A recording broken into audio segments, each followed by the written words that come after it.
I've never had this level of clarity, um, level of confidence, and level of like calm striving. There's a lot more that I see myself accomplishing and different goals and whatnot. Yo, what's going on? Welcome back to the Stacking Days podcast, where we highlight underrepresented journeys of sobriety. I'm your host, as always, Ray Donovan, and I'm looking forward to getting into today's episode.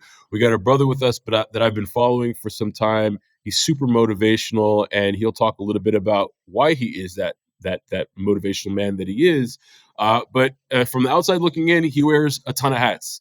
And for a guy, and if you watch this on YouTube, you see I love wearing hats. That was just a really bad joke, but in any case, we got Miles Orman with us today. Miles, without further ado, welcome to the Stack of Days podcast. Great, how's it going, man? I appreciate you having me on. It's really an honor and a privilege. Just to have a platform to share my story and hopefully, inspire anyone who listens to this who might relate to any of the stuff that we touch on today. Awesome, man. Yeah, thank you so much for coming on. I know it's been a little bit of time coming, so I'm glad that we're able to find the time. Without kind of getting too far into it, let's just start at the beginning. Being that this is a podcast all about relationships with alcohol, and how we've breaking free from those relationships. Tell me about how your relationship with alcohol started, all the way to the beginning of the story. What was kind of like your why? Yeah, I'd say my relationship with alcohol started from watching my mother's relationship with alcohol. So, Mm. growing up, she actually struggled with alcohol abuse and addiction, and it was something that caused a lot of turmoil and chaos and just a very unsettling environment growing up. Um, she was doing the best that she could, at the time, but that was her coping mechanism. And from how I saw the effects of alcohol on her when I was younger, it was like off the table for me. I never had the desire to drink in high school or anything when I was younger, just because I saw what it was doing at home. Mm. And luckily, when I was going into high school, I was very focused on basketball and getting a Division I scholarship. So I had my sights set on that. So it really helped me to kind of just focus and not even think about partying or drinking or too much socializing. But when I finally did make it to college and I got the scholarship and I was exposed to the overwhelm of the party scene and how binge drinking was just like the norm, I was thrown right into it. And I kind of lost focus on what my true like dream and whatnot was at that point. And so the partying and the drinking became part of my focus. And from not really having any other relationship with alcohol outside of just binging, that's just what I did. And it really affected my performance on the court. It affected, my grades. I barely graduated on time. My last semester as a senior, when people were taking like the electives to kind of just chill and taking a golf class or something, like I'm really, You were taking 20, grinding. 21 credits. Like, yeah, I'm going hard just to graduate on time, just because, I did lose focus and, the pressures of being in college and wanting to fit in and kind of do things that weren't necessarily what I was used to, but really just kind of falling into the habit and the routine of that type of a lifestyle. Mm. I mean, I would imagine coming into college as a D1 athlete, you're also just, exposed to a level of partying that maybe like the average college kid, isn't really getting into. You're on a pedestal, folks are watching you every week. I don't know how tall you are, but I'm assuming if you're a ball player, you stand out on campus when you're walking around. How did you kind of reconcile those two things? Like you're the athlete, you're the D1 guy, and on the side, you're also just still trying to fit in. You're like a normal kid. How did you kind of reconcile those two things? It sounds like you weren't trying to cover up a whole lot. You just kind of like lost track of where you were and who you were, in this very new environment that you found yourself in college. Yeah, I think it had a lot to do with not having an identity that I was like firm in outside of basketball. Mm, So, when I was on the court, I felt comfortable with something that I was good at. I spent a lot of time practicing and getting better at the craft and whatnot. But outside of that arena, when I was out at parties or even walking around campus, I was more of an introverted kind of shy person. Um, especially when I was in an environment where I didn't feel like safe. mm, It took me a while to feel comfortable around people to open myself up. And I realized that if I could have a couple of drinks in me, it was a lot easier just to kind of ease that pressure or that anxiety. There was always a worry about not fitting in and how I was being judged at times. The mm, school that I went to was predominantly white, and as you said, like being a basketball player, I'm 6'5", so I walk into a room typically like I'm standing out for various reasons, and it was just one of those things where I wasn't comfortable in my own skin if I'm being honest. Um, yeah. and it's surprising because, from the outside looking in, you probably wouldn't be able to tell that.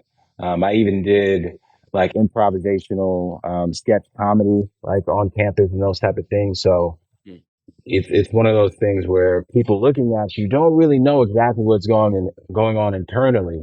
But just really being insecure in a lot of different ways. And, alcohol was just the way to kind of to numb all that. no, no, I get it totally.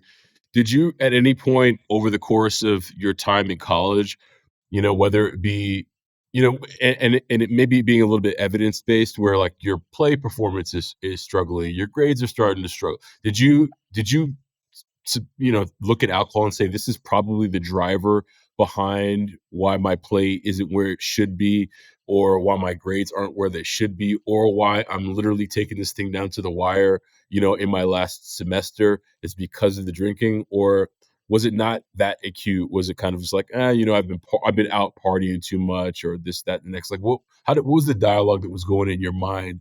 Because I guess what I'm trying to get at is, did you think your behavior was problematic at the time, or did you think that you were managing as best as you could, and you saw that there was a departure at the end of the tunnel? Yeah, I think I recognized in a way that it was affecting my performance on the court and in the classroom, but it was also the norm. So, it wasn't like I was drinking in excess to a lot of the guys on the team. Like we all kind of drank in similar fashions, so give or take a few people that were on the team. So it was just a part of the culture that I was in. Yeah. And it was affecting my ability to focus on getting better so that, Mhm. I could earn my stripes and kind of get more playing time and those kind of things. And so various things happened with, the coach that recruited me. He wound up getting fired after my freshman year. A new coach came in, kind of had a different vision for the team, brought in some new guys. And part of me dealing with like feeling as though I didn't have as much of an opportunity to play was just like, well, screw it. I'll do what I got to do. I'll be on the team. I'll practice, but I'm not really things aren't gonna turn out the way that I want to. So I might as well just have fun and Right. still be the basketball player. Was kind of my Gotcha. mentality. Gotcha. Yeah, that's a good way to deflect the pain of like maybe diminish playing time, and like, screw it. I don't need. I'm just gonna take this college experience for what I can. I get it. Right. So let's fast forward a little bit now. So you've graduated, you've exited school, and you're now in the quote unquote real world. What did life look like for you then? I'm assuming your behavior around alcohol maybe changed somewhat. Uh, but did you stop shortly thereafter? Or like, what was your process like after getting out of school?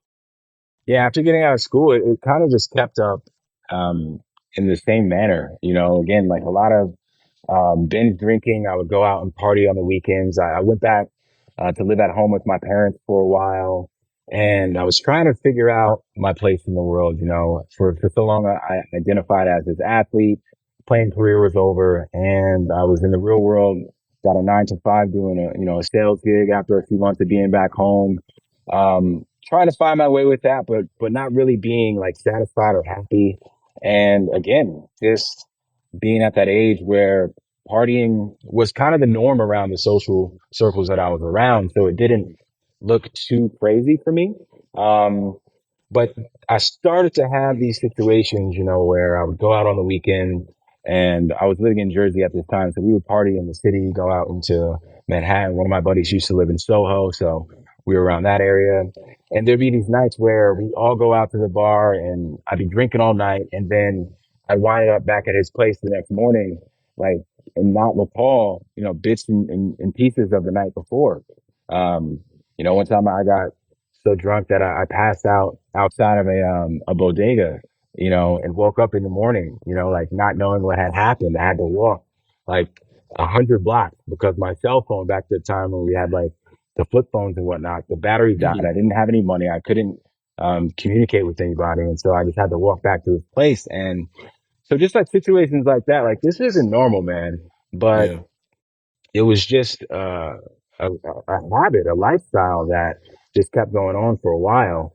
Um, and it really just ramped up as I was struggling to find my place. I was still doing work that I didn't enjoy. And in 2012, I wound up hurting my back pretty bad. A couple slip discs, degeneration of my discs, and some bulging. And Hmm. at that point, like I had a very difficult time walking around. I couldn't sit down in a chair comfortably. And so I went to a doctor and, you know, he kind of, and it's my own fault because I got one opinion and he told me that, you know, my athletic days were pretty much behind me. I wouldn't be able to lift weights anymore. Like most of my activity would have to come in the form of just like walking and those kind of things. So psychologically that took a huge toll on me because so much of my expression in my life was through movement, through my body, through expressing this type of, you know, athleticism or power. Hmm. And, um, so it was a tough pill to swallow. And then speaking of pills, that was the first time that I was really exposed to painkillers because I was in such, you know, pain, so much pain from the injury. I just got prescribed some painkillers, and I started taking those on a regular basis and mixing them with the drinking. And so now I had that combination working on the back end. Um, but meanwhile, I was still able to keep a job. You know, by this time, I'm married. I have a daughter. She's probably, you know, around that time, like 2 or 3. And it was the pressures of life that were just really weighing me down. Still not happy with what I was doing with my life. The challenges of being newly married, of raising a daughter now, and just trying to figure things out. I just really started to check out and try to numb through the alcohol consumption, and now through the pills, and you know that you know slowly started to ramp up into other substances as well. So did you make a transition at that time? Obviously, you were binge drinking in college, but now it sounds like this was more like a daily medication for you almost where or maybe not daily, but you know, how did your behavior around the frequency change as you were starting to use it to cope with life versus the party scene that you were part of in college? Yeah, I think the coping at that point was still more on a social, you know, it's Friday night, Thursday night, we're going out, let's hang out, you know. It didn't start to become a daily consumption until maybe like 2014, a couple years later. And Hmm. what happened at this point is we moved. So we were having a hard time maintaining where we were living. We decided to move to a neighborhood that was less expensive. It was in a low income area. So, you know, I don't know if you're familiar with New Jersey, but Newark, New Jersey, there was an Yeah. area where um, it was really underdeveloped. There were a lot of like warehouses, and the area was just it was so different from what I was used to because I grew up in the suburbs. My dad, my mom, you know, they did well for themselves. And now, you know, right out my front door, there are people dealing drugs, there's prostitution, you know, there's abandoned buildings. And being in that environment really took a toll on me. Yeah. And one of my neighbors, because we lived in a two-family home, one of my neighbors who was a little bit younger than me, we kind of sparked up, built a friendship, and it all revolved around drinking. And so now I had a drinking buddy that like lived right downstairs from me. Right. And so that's where the drinking really became more of a daily thing because when I got home from work, now I have this friend who's right here. I can just hit up. We have a couple of beers and, it just kind of turned into like a daily habit at that point.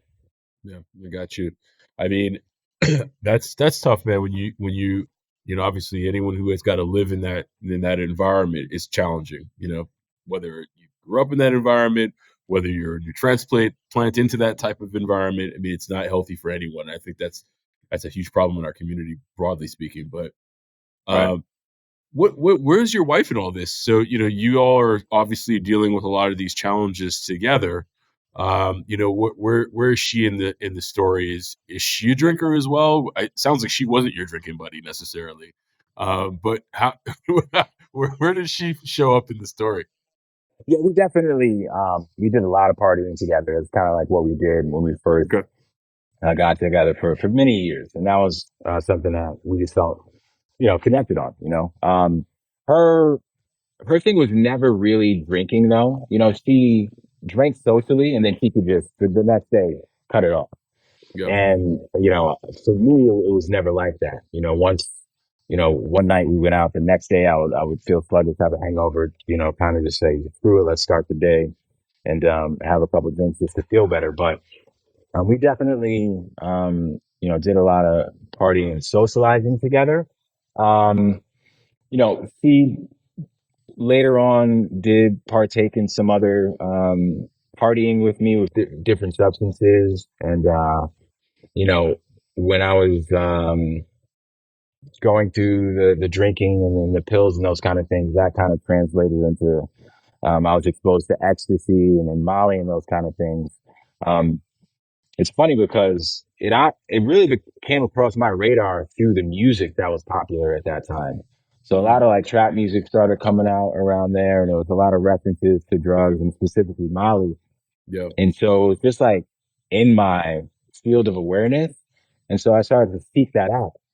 And it was something that I found myself like really enjoying because of how low I felt and how like almost like a depressed state because of obviously alcohol is a depressant, so it's doing that to you on a physiological level. But when I was taking ecstasy at that point in my life, it just made me feel good about things that I shouldn't feel good about normally. You know what I mean? And so I got hooked on that for a couple of years, and that was something that we shared, together. That was we would look forward to weekends where we would just hang out at home, listen to some music, have some drinks, and take some pills, and it's crazy to think back at it at this point now, like coming so far from that. But that was my life. Like I just Mhm. looked forward to the weekends of escaping because I was so I just hated where I was in life at that time, and that was really the only thing that I had to look forward to. Yeah. I get it. It's interesting you mentioned ecstasy. I remember there was a point in my life where I think I had probably started recognizing that, you know, I was drinking was you know, a part of my experience, and I was always so fearful of trying new drugs. Like, I remember I had a buddy of mine in college, and he was doing ecstasy at the time, and he, offered me some, and I was just, like, vehemently like, "Absolutely not, because 'cause I'm afraid that if I touch that thing, I'm never coming back. I'm never coming back from that thing." So, like, I was pretty diligent when it came to just sticking to alcohol, but I could see how, you know, when you're in a place and you're not, you know, really, you know, feeling good about where your life is. And I'm surprised because at that point in time, I wasn't really happy with where my life was either. Where, you know, you're not willing you know, to try some new things to lighten the load, so to speak, on, you know, your reality. So I totally get that. Sounds like you and your wife have been together for a while too, so I'm sure you have a lot of shared experiences, and sounds as though that she's able to kind of turn it off in a way that you haven't, and that's probably a good thing for the both of you guys that she was, you know, stronger in that regard at least. Yeah, definitely.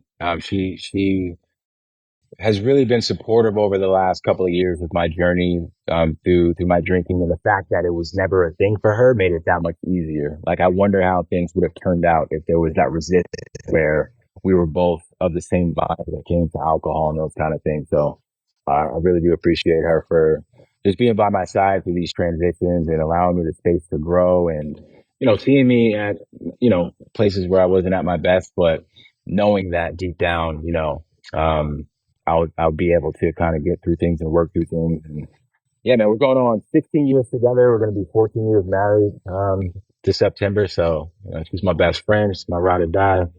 Congratulations to both of you. That's a Thank you, man. significant amount of time. I've been with my wife now for almost the exact same amount of time, and that's not insignificant. You've been through some That's stuff together if you if you've been together for that long. Um, so walk me through kind of where you found the exit on the highway.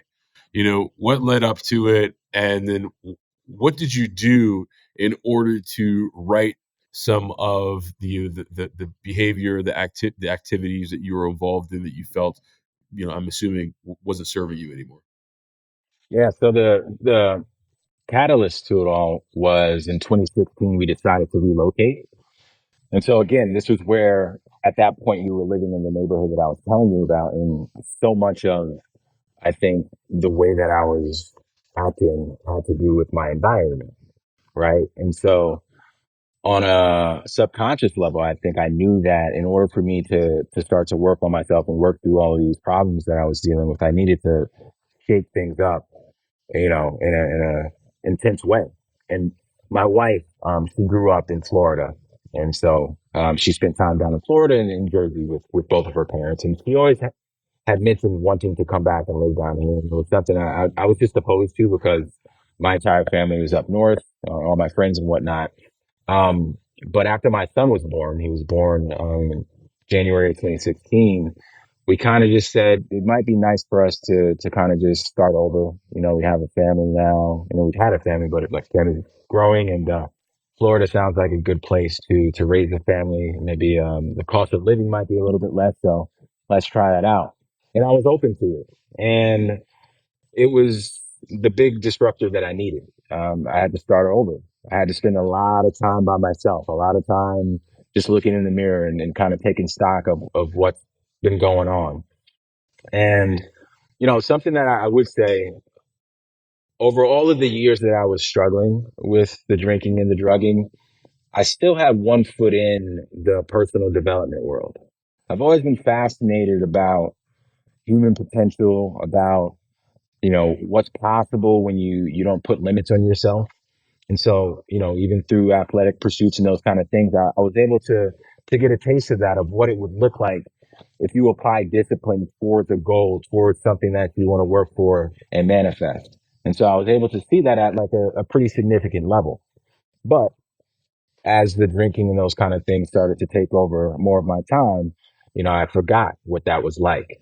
And so with me relocating to Florida and having to kind of spend a lot of time by myself, I started to put more and more time into the personal development world.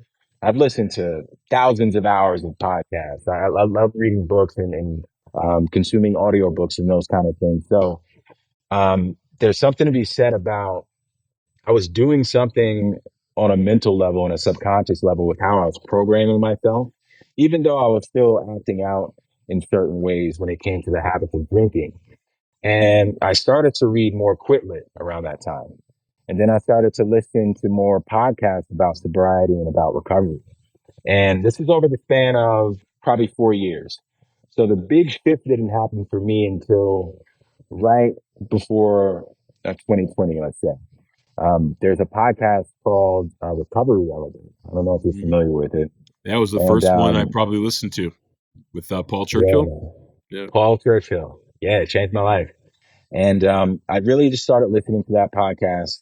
And I loved it because you started to hear stories of people that you could relate to, people talking about these down points and their drinking, and the things that they're ashamed of, right? The hiding, the lying, the sneaking things around. And you're like, wow, for the first time, I started to realize like this wasn't something that I necessarily needed to be ashamed of. There's other people that have gone through these type of things. Yeah. And there was something about AA that never resonated with me. So I never really found myself at an AA meeting leading up to this point. So the aspect of community and reaching out for support was fairly new to me.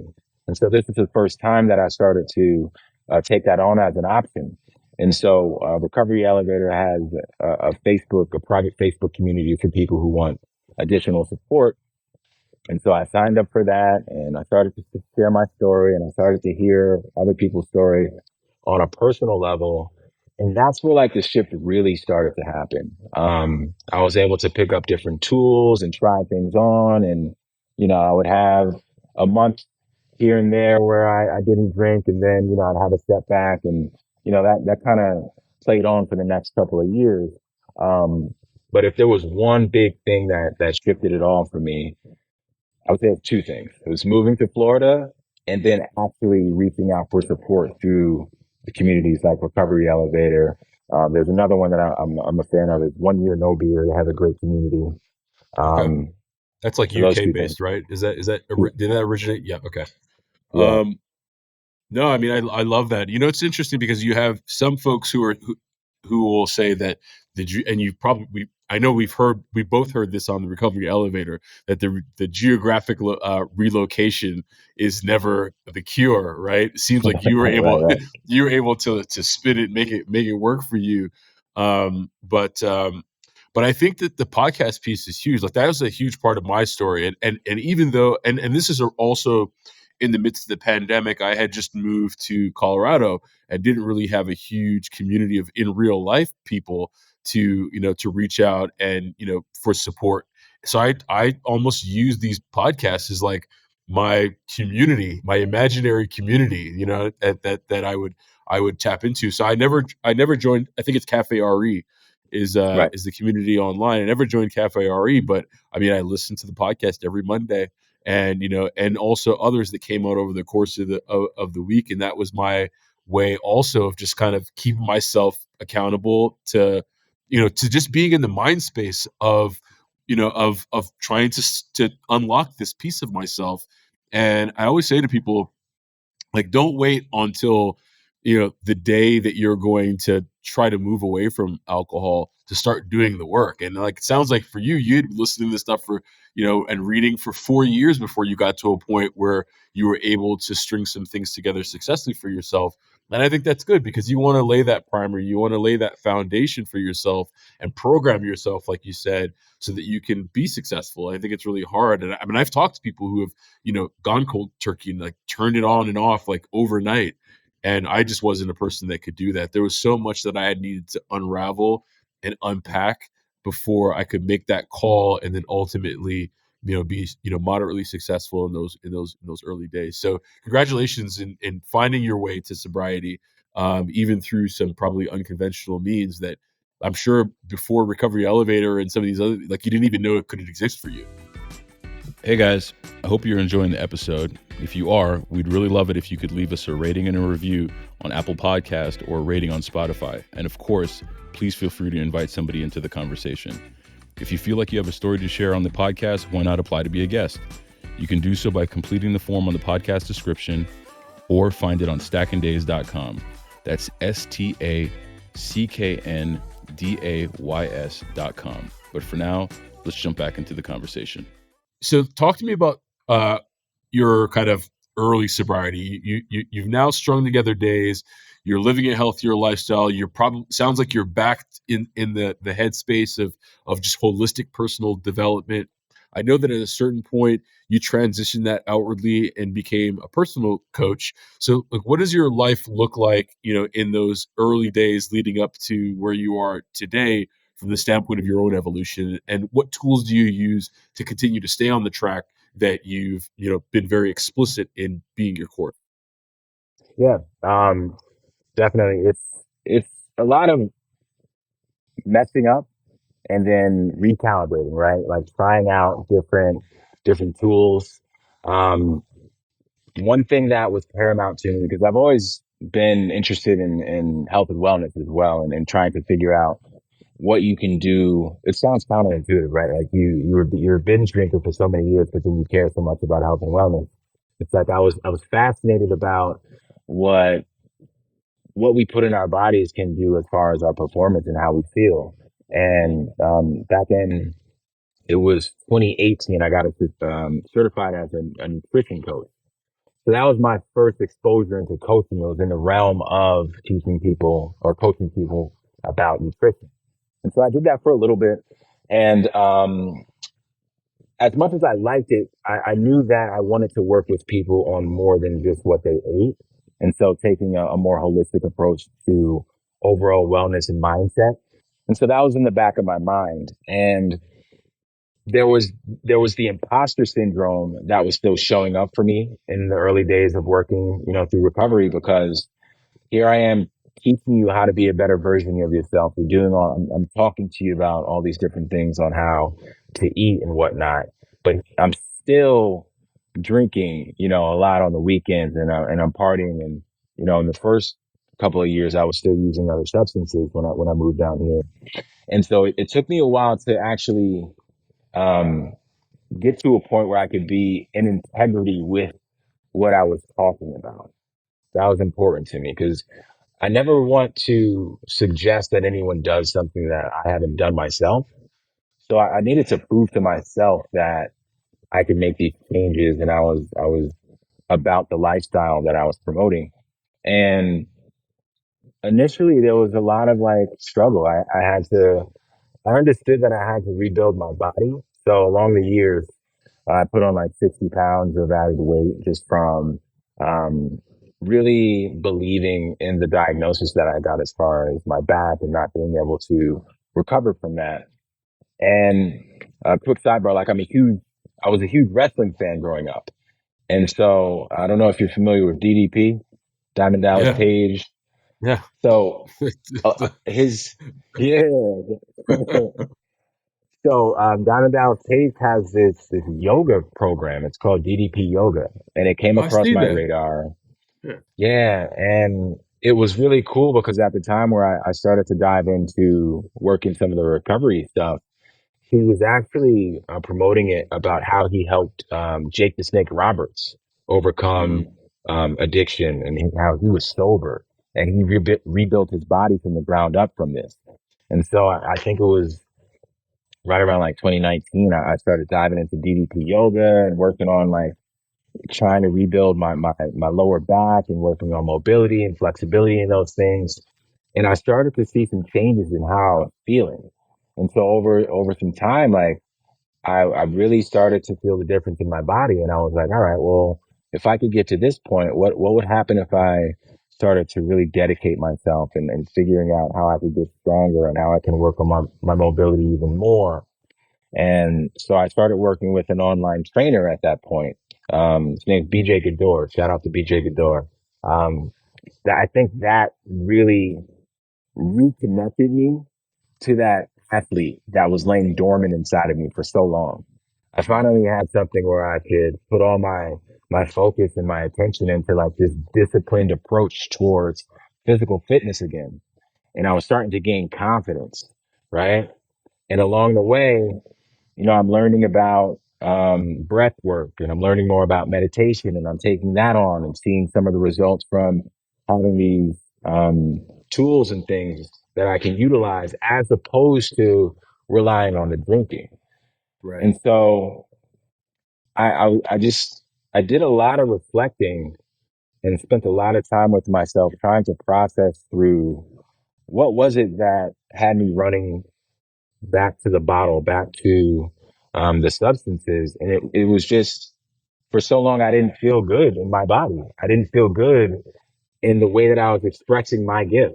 I didn't have anything to contribute to the world at the level that I wanted to. And so when I started to do that little by little and seeing the results from the effort that I was putting in, whether it was my physical fitness, whether it was, seeing how meditation became easier and something that I look to enjoy, I started to share content online and open up about my story and to see that other people resonated with it. And I was like, wow, I'm doing the things that were done for me to get me to this point. I like this. Let me continue to do this. And so that changed my approach with what I wanted to do with coaching. And, over the years, I just kind of started to create my own like philosophy and framework. And it's really just helping people get to a point of clarity and understanding using certain processes in their daily life, creating habits and routines and rituals around mindfulness, around cultivating more self awareness, and around expressing creativity in your own unique way. Mm, Um, I think creativity is such a huge part of where I am today because for many years I didn't have the outlet to express my creativity. And so that comes with the athleticism. It came with basketball and it was gone for a while. It came with, doing the improvisational stuff in college. So I used to always have these creative outlets and I lost them. And so to finally tap back into that through social media and creating content and creating programs and working with people one on one, it just helped me to kind of formulate more of a purpose driven life at this point. And, I hope that answers the question that you asked because I kind of went off on a you tangent. no, you got it. You you got it.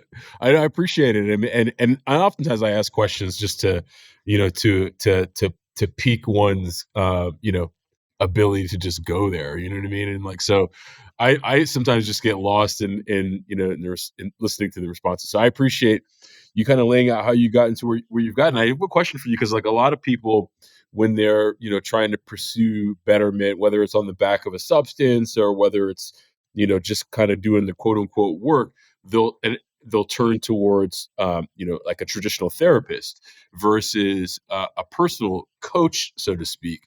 I know that there are probably some overlaps and some similarities between the two, but where does one world in your eyes end and the next world begin from the standpoint of therapy versus the personal coach?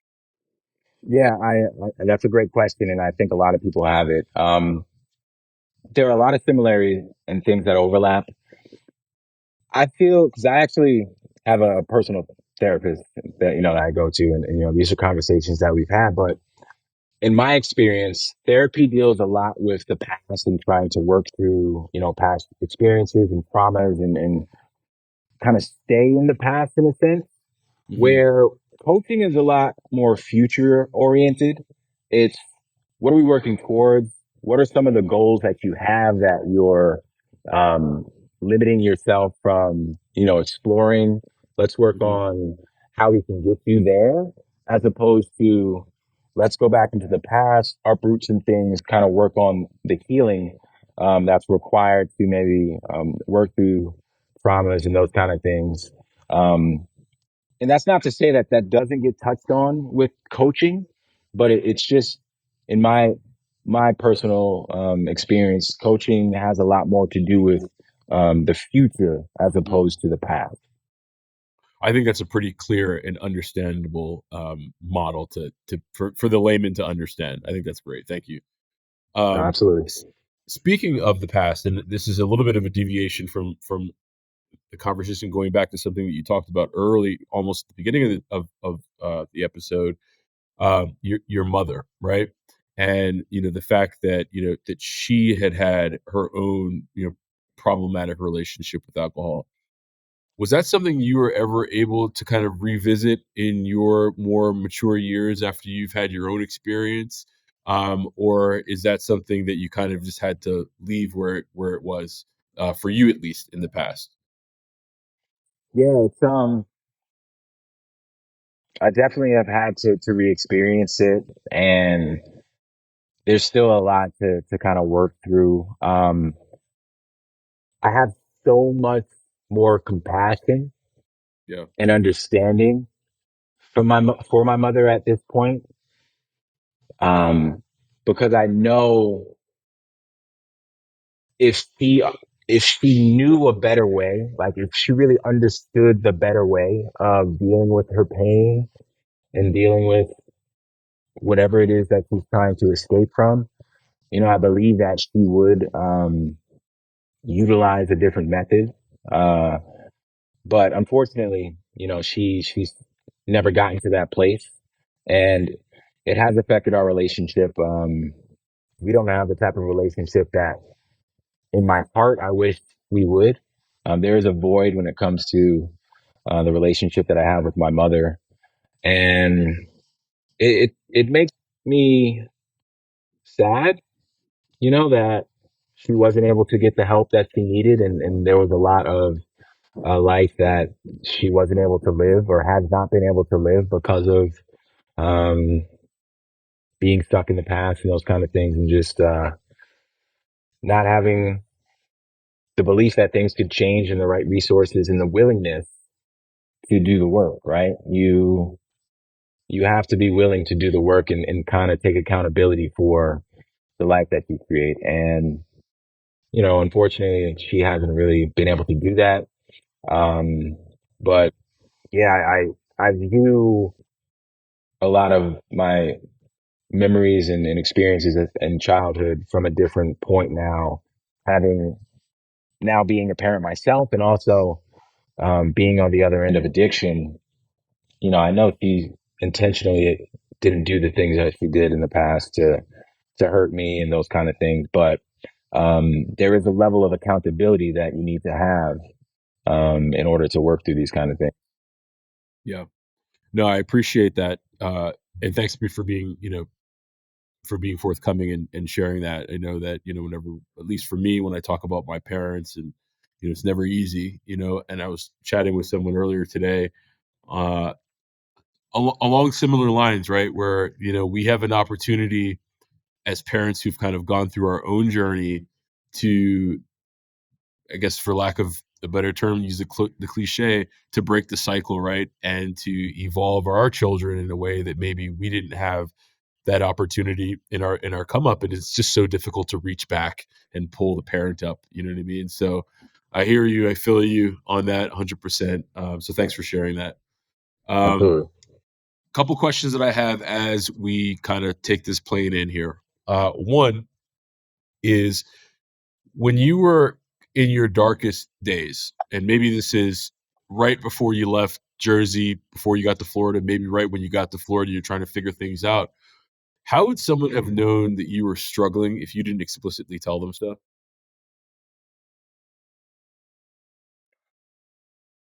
Uh, that's the thing. I was very high functioning, like, um, I don't think anyone would have noticed outside of my immediate circle with my wife and then, a couple of my friends who saw me. I wasn't open publicly, sharing anything online at that time. I don't think anybody would know, honestly, unless we had a conversation one night when I blacked out and then I saw you the next day and I was just looking at you like, I don't even remember seeing you the night before. Yeah, yeah, that would be a telltale sign. Outside of that, yeah.